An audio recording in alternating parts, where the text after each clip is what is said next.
IIT జేఈలో మంచి rank రానటువంటి విద్యార్థులకు బెస్ట్ ఆప్షన్ సిఎస్ఈఎంఏ కోర్సులు అడ్మిషన్స్ జరుగుతున్నవి. అయితే ఇప్పుడు మీ కెరీర్లో 3 విభాగాలు తీసుకోవచ్చు సార్. కెరీర్ ఒకటి, ఫిలిం కెరీర్ ఒకటి, నెక్స్ట్ పొలిటికల్ కెరీర్ ఒకటి, నెక్స్ట్ యువర్ పర్సనల్ లైఫ్.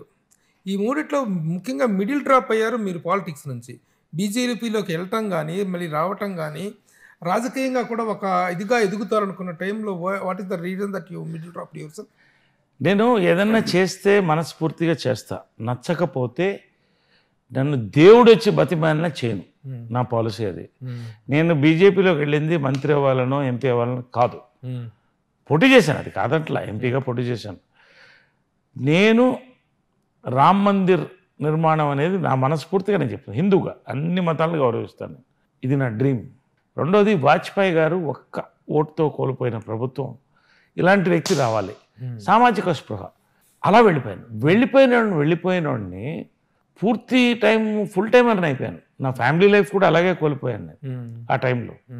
పూర్తి లైఫ్ డెడికేషను. సెకండ్ ఏసీలో ట్రైన్లో, థర్డ్ ఏసీలో తిరుగుతుంటే చాలామంది ఆర్టిస్టులు దారిలో ప్రోగ్రామ్, ఏంటి సార్ మీరు ఎలా వెళ్తున్నారు అంటే, మా గురుగారు వేణుగోపాల్ రెడ్డి గారు ఉండేవాడు, సార్ ఇది కూడా రాజయోగమేనండి అనేవాడు ఆయన. సో అలాగా డీపర్ అండ్ ఐడియాలజీ వెళ్ళిపోవడం. కానీ అది కూడా తప్పేమో అనిపించింది నాకు. ఎందుకంటే ఒక ఫోకస్, రాజకీయం మనకు కొత్త ఇది. దాంట్లో ఉన్న ఇష్యూస్ దాంట్లో ఉంటాయి, దాంట్లో ఉన్న కాంపిటీషన్ దాంట్లో ఉంటాయి. Cinema industry is open. అక్కడ ఏంటంటే అదొక చిన్న పుస్తకం లాంటిది ఒక్కొక్క పార్టీ. దాంట్లో జనరల్గా ఇన్సెక్యూరిటీస్ ఉంటాయి. ఈ గ్రూప్ పాలిటిక్స్లో కొంత తొక్క పడడం, తొక్కినా నేను లెక్క చేయలేదు, ముందుకెళ్ళాను. బట్ ఒక పాయింట్లో నాకు ఏమనిపించిందంటే, ఇంత దీంట్లో అప్పటికున్న నాయకత్వం నాకు చాలా అన్సాటిస్ఫాక్షన్గా వచ్చింది. సరే, నేనేం చూశానంటే, నేను సిద్ధాంతపరంగా 10 ఏళ్ళు పనిచేశాను ఈ పార్టీ, 10 ఏళ్ళు పనిచేశాను. ఎందుకు వాళ్ళ ఇన్సెక్యూరిటీస్ని పాపం మనం ఇచ్చేయడం? నాకు పాప భీతి ఎక్కువ. వద్దు, నేను పెద్ద నాయకుడు చెప్పేసి వచ్చాను, మీకు ఒకటే రాస్తా, ఒకటే రోడ్డు పాలిటిక్స్, నాకు 2 రోడ్లు, పాలిటిక్స్, సినిమా, నేను రానండి, గుడ్ బై అని చెప్పేసి వెళ్ళిపోయాను. అట్లీస్ట్ మీరు ఆశించిన పదవి రాలేకనా, మీరు ఆశించిన స్థాయి రాలేదని చెప్పి డ్రాప్ అయ్యారు? కాదు. మీ పదవి వీటన్నింటికంటే పక్కన పెడితే, ఫర్ ఎగ్జాంపుల్ అనుకోండి, అప్పట్లో ఈ ప్రత్యేక తెలంగాణ జరుగుతున్నప్పుడు నేను చాలా మటుకు సామాజికంగా వర్క్ చేస్తా. గంగా కావేరి అనుసంధానం, కృష్ణా గోదావరి అనుసంధానం 200 కిలోమీటర్లు పాదయాత్ర చేశా. నక్సల్ కిలో తెలంగాణ ఆంధ్రాని కాదు, మొత్తం అన్ని చోట్ల రావాలని. కానీ అప్పట్లో ప్రత్యేక తెలంగాణ ఉన్నప్పుడు గ్రేటర్ రాయలసీమ అన్న కాన్సెప్ట్ వచ్చింది, దాని మీద వర్క్ చేశాను. అసలు జిల్లాల విభజన ఏదైతే ఇప్పుడు జరుగుతుందో ఇవన్నీ కూడా అప్పుడే చేసి దానికి మూమెంట్ చేస్తే దాన్ని తొక్కేయడం జరిగింది. తర్వాత సరే, మనం కంటెస్ట్ చేస్తున్నప్పుడు ఎక్కడ కాంపిటీషన్ లేని ఒక ప్లేస్కి వెళ్ళాలి, దూరంగా వెళ్ళాం, ఒక వెనకబడ్డ ప్రాంతాన్ని అడాప్ట్ చేసుకున్నాం. అక్కడ కూడా ప్రెషరు ఇవన్నీ వచ్చేటప్పటికి నాకేమనిపించిందంటే, పొలిటికల్గా మనం కరెక్ట్ కాదేమో. No, I feel I am an ideological politician. ఇంత జరిగిన తర్వాత అందరితో టచ్లో ఉన్నాను, అందరూ టచ్లో ఉన్నారు బీజేపీలో నాతో, ఎవరితో శత్రుత్వం ఈ రోజున బీజేపీ అనేటి ఉంటుంది. దేశాన్ని 2 దశాబ్దాలుగా 2 టర్మ్స్ పాలించింది, 3వ టర్మ్ కూడా చాలా మంచి ప్రాస్పరస్ ఉంది. మరి ఈ రోజున మళ్ళీ is there any possibility that you can reenter in politics? నేను అదే దాన్ని చెప్పొచ్చాను. ఇప్పుడు ఏంటంటే, నేను మనస్సు ఒకసారి ఫిక్స్ అయిన తర్వాత పర్సనల్ అండ్ ప్రొఫెషనల్ లైఫ్లో నేను ఒక ప్రాంతానికి మంచి చేయాలని వెళ్ళాను.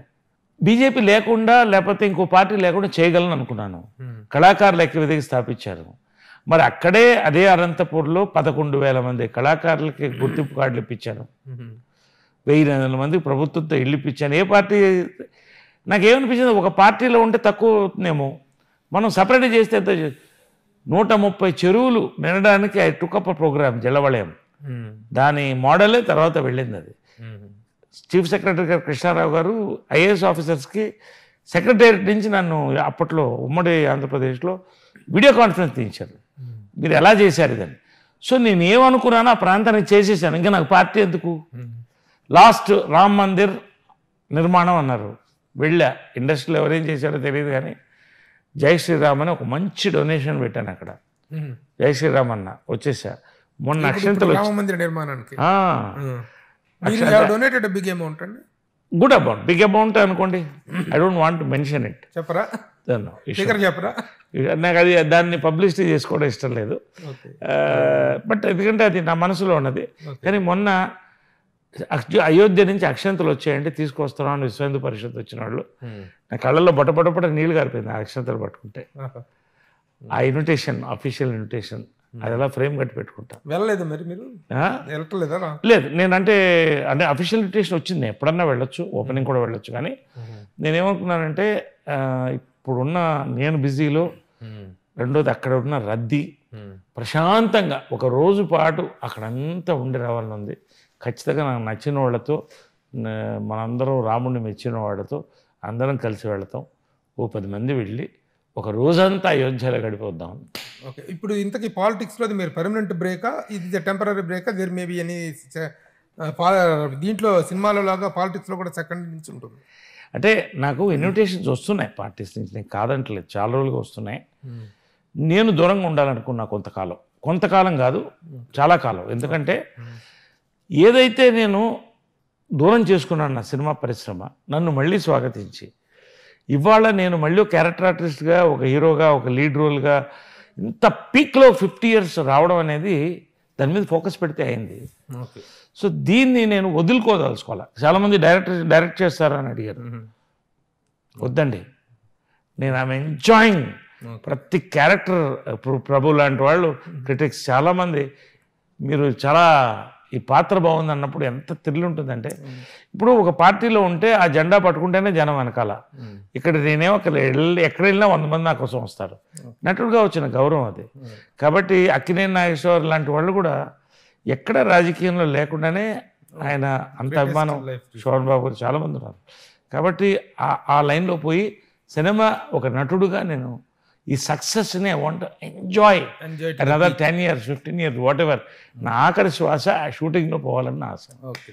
సుమన్ టీవీలో మీ పర్సనల్ అండ్ బిజినెస్ ప్రమోషన్స్ కోసం కింది నెంబర్కి కాంటాక్ట్ చేయండి.